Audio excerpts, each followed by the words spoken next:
countries are finally responding to the war between Iran and America by telling their citizens that they're in a state of emergency when it comes to energy and telling them to lower their consumption. And it's starting to resemble things that we saw during the pandemic. Also, LNG Canada is finally doubling their capacity. They're finally getting a lot of OKs to be able to do that, and we're gonna see a doubling capacity probably very soon when it comes to our liquid natural gas. But there's still a problem there. We're gonna get into that.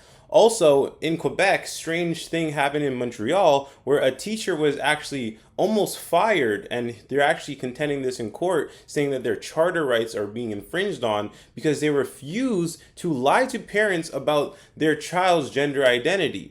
The whole world is depending on, the natural gas and oil and all of these energies that we get from fossil fuels. And a big problem with that is that a lot of these countries rely on imports because they don't have their own, or maybe they do have their own and they've been slowing down on refining their own natural gas because their governments are so woke and they're so stupid, and they think that they're trying to save the world by consuming other people's natural gas instead of having the natural gas being consumed by their own people and created by their own people or refined by their own people. So that's something that happened in Australia, and we're going to get into that. But first, let's just take a look. I think this guy, his name's like News Daddy or something like that, but he really parses this out really well. And we're going to see all the different places that are starting to lower their consumption of gas and telling their citizens to stop consuming. It's actually extremely crazy. The world was warned this could happen, and now it actually is. The Philippines just became the first country in the entire world to declare a state of emergency because of fuel shortages linked to the war in the Middle East. This is because a staggering 98% of the fuel that the Philippines imports needs to pass through the Gulf region. And it's not just them. The whole world is now facing its biggest restrictions on fuel since COVID. Slovenia just became the first EU state to begin fuel rationing, so you can now only buy 50 liters max of fuel per day. Meanwhile, the IEA has now advised their 32 member countries, which include the likes of Australia, Germany, Japan, France, and the UK, to implement various fuel-saving measures, including even lowering their highway speeds by 10 kilometers an hour. China have temporarily banned fuel exports to protect their domestic supplies. Australia are facing what's described as a national crisis, where hundreds of their petrol stations are running dry from panic buying and shortages. South Korea have begun considering work-from-home policies and have also introduced price limits for fuel for the first time in decades, along with other countries like Croatia, Hungary, Brazil, and Thailand. Cuba are really struggling this week with numerous countrywide power cuts only made worse by the fuel shortages. Japan will begin their biggest ever release of oil from their strategic reserves this week. And as for the United States, well, Trump was asked about the Strait of Hormuz, and he said this. We don't need it. We have a lot of oil. We are the #1 producer anywhere in the world times 2. He's so ridiculous. And the thing about the US is they get a lot of their natural gas from us, and then they refine it and they send it back to us so that we can use it. And then what they don't use domestically and they don't send back to us, they actually send and make money on. And it's so crazy. We're missing out. And this is what I was going to say when it comes to the expansion of the LNG Canada. We're missing out on so much money, so much profit by just like having no infrastructure. We don't have enough shipping to be able to ship our natural gas to other parts of the world. And it's just absolutely crazy. Like, we should be so abundantly rich that it's just completely ridiculous that we're not capitulating on this. But the thing about it is, this video, as much as it's very sad what's happening in this video, I was so happy that Canada wasn't mentioned. Like, we're usually on the cusp of being in the middle of like being controlled by our government and being told to dumb down our consumption and all this foolishness with this eco-friendly garbage. And it's just like, thank God that we're actually not a part of this. So one of the stats that you said in there is actually so crazy. The Philippines imports 98% of their oil from the Gulf. So these people, they're getting hit first. And I don't know if they have I think that he said they have a strategic thing, but reserves. But it's just completely crazy how much of these people are relying on these other countries. And you just think that, okay, well, Canada has so much. We have an abundance of energy. We have an abundance of resources. Why are we not just reaching out to these people and going, hey guys, if you need some oil and gas, I got you, bro. So let's look at the Philippines a little bit closer. The Philippines has become the first country in the world to declare a state of national energy emergency, thanks to a war thousands of miles away.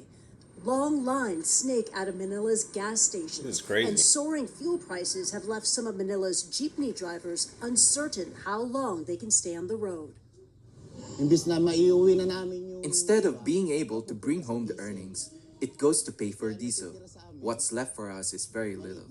It's all down to the U.S. and Israel's war with Iran, which has closed the Strait of Hormuz to all but a handful of ships.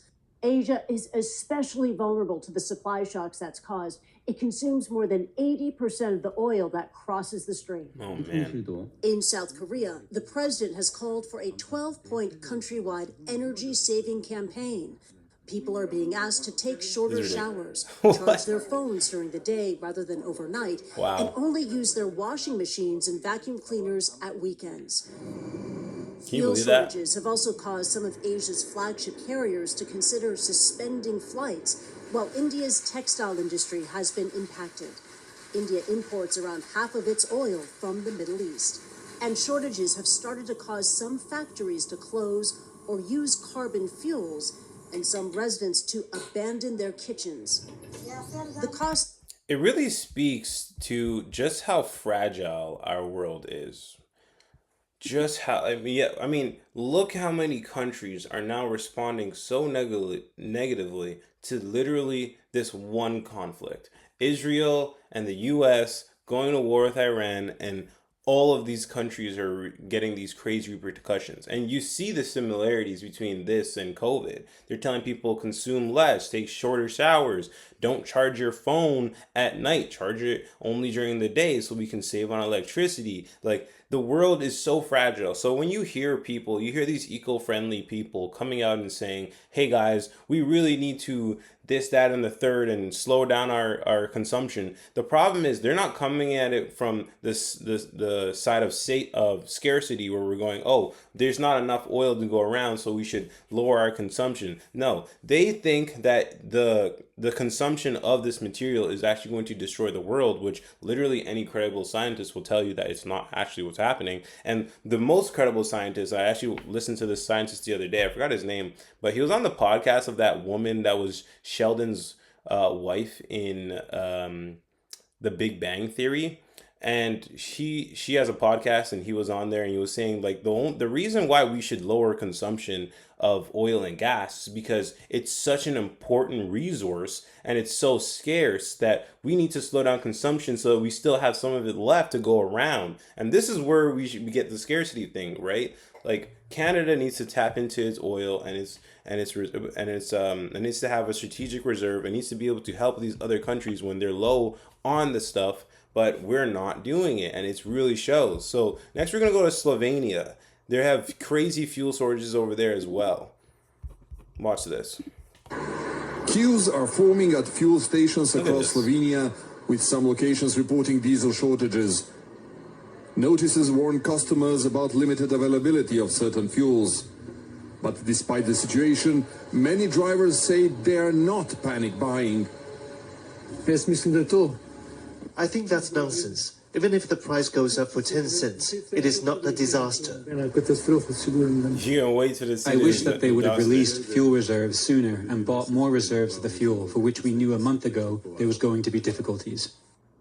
People we spoke with say they're... This is the problem with managed economies, and this is what I hate about these people that think that the government is like the all-powerful, all-knowing entity that should decide everything for us. You have regular citizens saying, hey, we knew, us regular citizens knew 1 month ago that something like this could be possible because we knew that Trump and Israel were going to go to war with Iran. So we should have started planning. We should have started buying more reserves and releasing our reserves earlier so that stuff like this doesn't happen. These people don't need to be managed. People like us don't need to be managed. We know what's happening in the world, and we just need the government to get out of our way so that we can do stuff for ourselves. not afraid of increased prices or a lack of fuel. However, there are lines forming at almost all fuel stations, and some restrictions are already being imposed across the country. The government has released some of its strategic fuel reserves to ease pressure and speed up supply. Many distributors store fuel abroad, and transport capacity has struggled to keep up with the sudden spike in demand. Analysts say it continues to rise.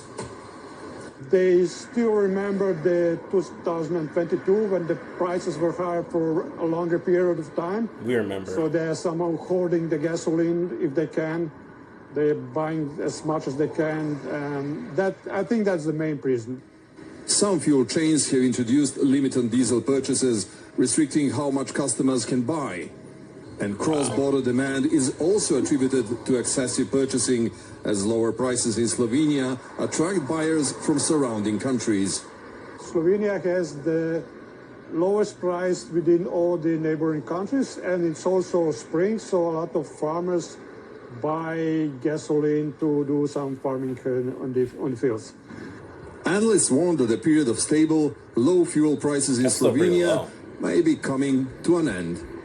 Aljoša Milenković. Yeah, it's crazy. I mean, so look at this. So under the new measures, private motorists in Slovenia will be restricted to a maximum purchase of 50 liters of fuel per day. Businesses and farmers have a more generous allowance of 200 liters. So they're limiting the amount of fuel that people can buy. They're telling people to take shorter showers. They're telling people to, work from home. Don't drive your car. Ride a bike.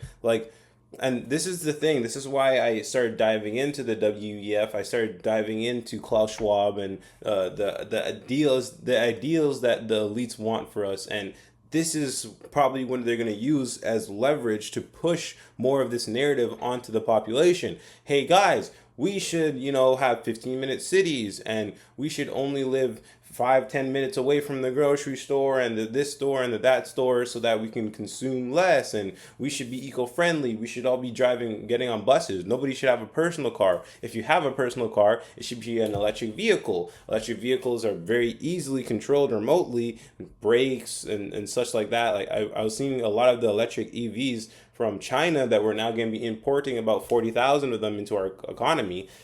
These electric vehicles, and I'm not sure how true it is with other ones, but I know this is a fact for the Chinese ones, because I read an article about it, that these things can be remotely controlled, like braking systems and engine systems. They can shut your engine off. They can make your brake stop being able to function remotely. They collect data on you, biometrics, fingerprints, all this stuff. And it's like, we are starting to see the progression into the world of a controlled economy, down to the point of what car you can drive, what grocery store you can go to, what retail store you can buy from. I already saw during the election, not the election, but when they passed the recent bill for the budget, the one that was like $78 billion, I made a video that didn't get a lot of views. It was talking about how they're trying to have a carbon border mechanism that tracks the amount of carbon that was used to produce goods from other parts of the country, and a carbon tracking mechanism that can track the amount of carbon that was put into different products. This is this is not a conspiracy theory. We're not making this up. This is really happening. This is why people are saying what's happening because of this oil shortage. It's giving COVID 2.0. So there's this video that came out of Australia. I think it was in their parliament. It's crazy. Watch this. Have I got this gut feeling that I've seen this all before? I feel like I've read this rerun once or twice. Yeah. Starting to sound a little familiar to me. And would it be such a huge surprise if in the next coming months we started to see, work from home mandates, travel restrictions, purchase limits? We're almost expecting we're going to see fuel rations. And would it be such a surprise if all of a sudden, this was monitored by QR codes and government mandates and apps, in order to? We remember many of us were talking about the day in which people would finally understand what's going on out there when they went to the supermarket and you can only buy one steak because you'd already bought one earlier in the week. And here we are, 2026. Who knows? Could this be the Great Reset? Now, it's all a bit cynical, though, isn't it? It's all a bit cynical. Probably just a conspiracy theory. And Yet we hear that the Yarra ammonia plant is off-site for 2 months, and there's a refinery down in Texas at the moment. It's all a bit confusing. Yeah, the old joke used to be, what's the difference between a conspiracy theory? These people love their conspiracy theories when they finally catch up. But the old joke used to be, what's the difference between a conspiracy theory and reality? 6 months. Yo, that's crazy. I mean, that's crazy. I mean, the conspiracy theorists, they're right. They've been right so many times. It's kind of hard to just deny just because and just label them conspiracy theories. A lot of people don't realize the term conspiracy theory was created in America, and it was created, I think, by the New York Post to discredit a coup d'etat that was happening in America, and now they use it to discredit people. So if you want to know who you should listen to, just wait for the government to call someone a conspiracy theorist. Those people are typically saying what the government doesn't want you to hear, aka probably something resembling the truth. I'm not saying all conspiracies are correct. I'm not saying all conspiracy theorists are correct. There has to still be logic behind it. There has to be data. There has to be information behind it. But this does not feel like a conspiracy theory to me. There's going to be a lot of people saying we got to work from home. A lot of people telling you where you can and can't go. Buy electric vehicles. Shut up. You can turn your car off. Doesn't matter. I think that's the direction we're heading in. So, and the thing about Australia is very strange. So 20 years ago, Australia was very self-reliant when it comes to their natural gas. About 20 years ago, they had 8 refineries supplying most of their domestic fuel. And by 2020, 6 were shut down, and now only 2 are actually operating. One in Geelong and the other in Lilton. So this is the problem, right? Australia went super woke. I didn't realize how woke other countries were. Canada's super woke, so I just thought, oh, like this must be like the pinnacle of woke. But Australia beat us to the cake. They ran down all the way down as far as they possibly could with this philosophy that even though you're still going to be using oil and natural gas, it's better to use it from other countries because on paper, it doesn't look like your country is becoming the problem when it comes to the consumption and when it comes to the carbon footprint of your country. So now their refiners they have a lot less refiners, and they have to rely, I think they have to rely 80% of their liquid fuel is imported from overseas. And this is funny because their Navy Vice Admiral actually told them a month before that something like this would happen. He warned the country was vulnerable in the event sea lanes were disrupted. So this person actually called it so early. He was like, yo, like, bro, I think, this is probably going to be a problem, this war going on between America, Israel, and Iran.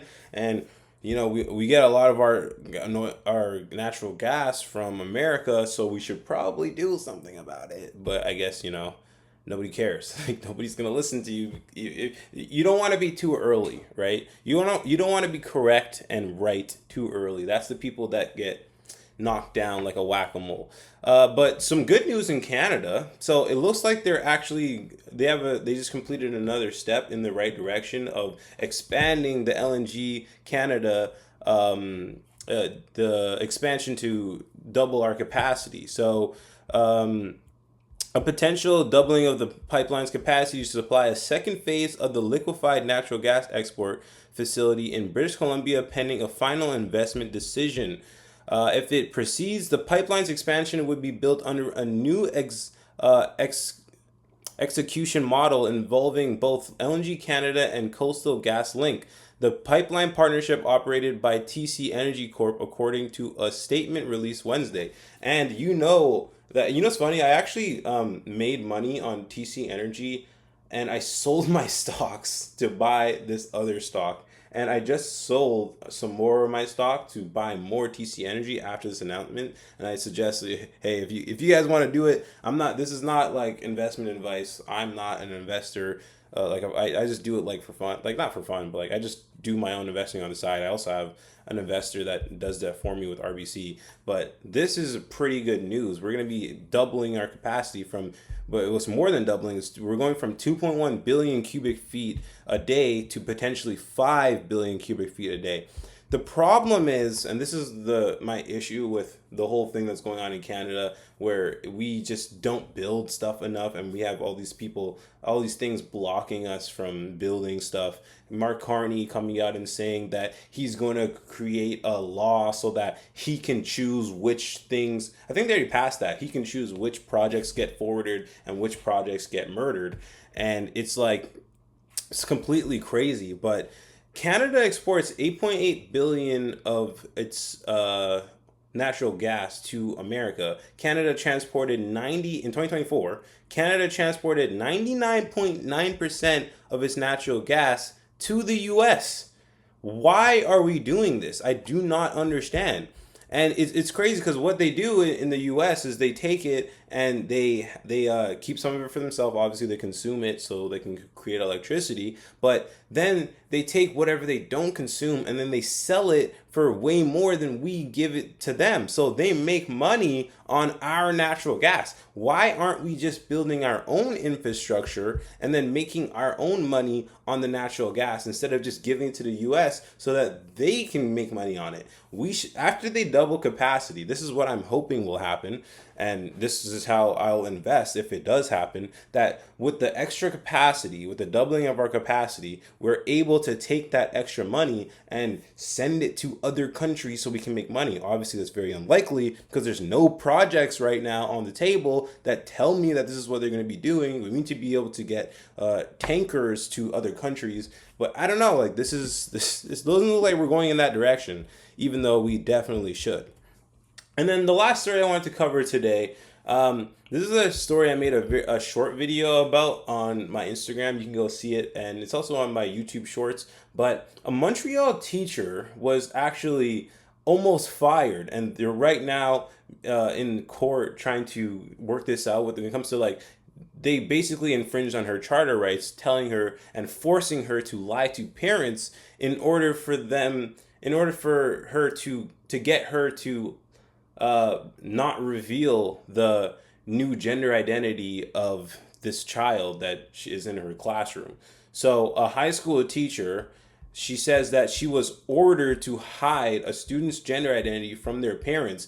She was told to use masculine pronouns with this student in class and feminine pronouns with the student outside of class with the parents. And she alleges that if she doesn't go by this, if she doesn't use masculine pronouns in one setting and then feminine pronouns with the parents, then she's at risk of losing her job. This happened in 2023, and right now it's in court. So the problem is they're actually allowed to do this in Quebec, and this is actually a policy. It's not even like they're allowed to do it. They're encouraged to do this. We're supposed to do this. This is a part of their policy. They have a policy that tells them that they have to keep confidential whatever the student wants to keep confidential when it comes to their gender ideology. And this is a policy that happened in 2021. It includes people with diverse sexual orientations, gender identities, and gender expressions in school. So I actually have a copy of the policy. I'm going to read it verbatim. So this is it's part 6 of this plan that they came out with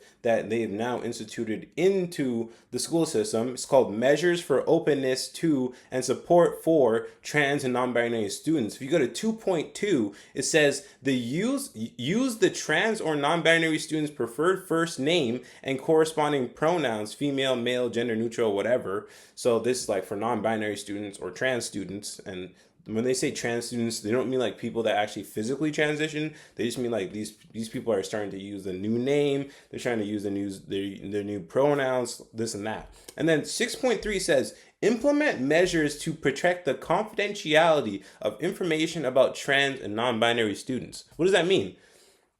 It means that this is a policy that literally is telling teachers to withhold information about their gender identity from whoever the student says that they want it withheld from. So literally, if parents come in and they're talking to them, you have to pretend like this child has not been going by another name or another gender identity.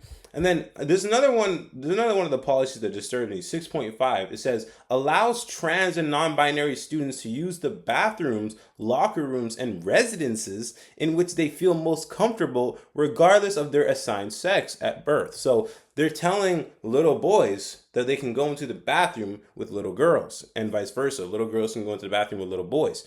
What is going on in our country that this is allowed, not even allowed to happen, encouraged to happen, and if it doesn't happen, you can be disciplined for it? So even if you're a teacher that, like this teacher, that doesn't want to go along with this nonsense, you have to. Then if you go to number 7 of the policy, it's called administrative measures that can be implemented by educational institutions. This gets even weirder. It says implement a process to facilitate changing the trans or non-binary student's first name and sex designation in internal documents. So not only are they lying to parents about what these children are now identifying as at school and what they want to be called at school, they're also literally altering documents to match the preferred gender and the preferred name of this student. This is too far. I didn't know that there was a province that was more woke than BC. In BC, they had something similar to this called SOGI education, SOGI education. You can go search it up. And there are very disturbing books recommended for these children. And it's like when who was that conspiracy theorist that was saying they're turning the frogs gay? It's like that, right? Like they're trying to turn children gay. They're trying to turn children trans. They're trying to make children non-binary. This is not like children are now just, they're being left alone to their own devices, and if this is what they choose, then this is what they choose. This is like you're prescribing it to them. You're suggesting it to them. You're putting it in their faces. Children are very susceptible to what goes on around them.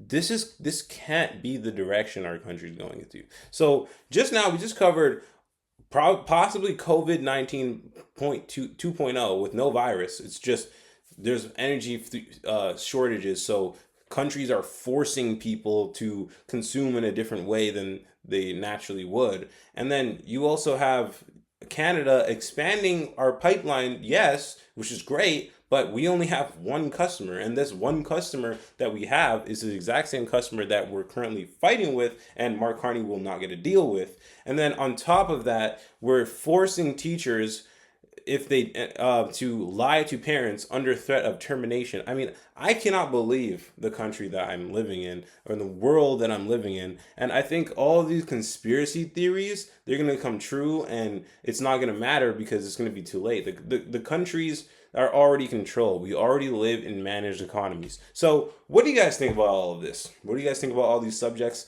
Comment below. I'll be reading all of the comments. Welcome. Thank you for watching the Bourne Files. This is Joseph Bourne, and I'll see you in the next one. Peace.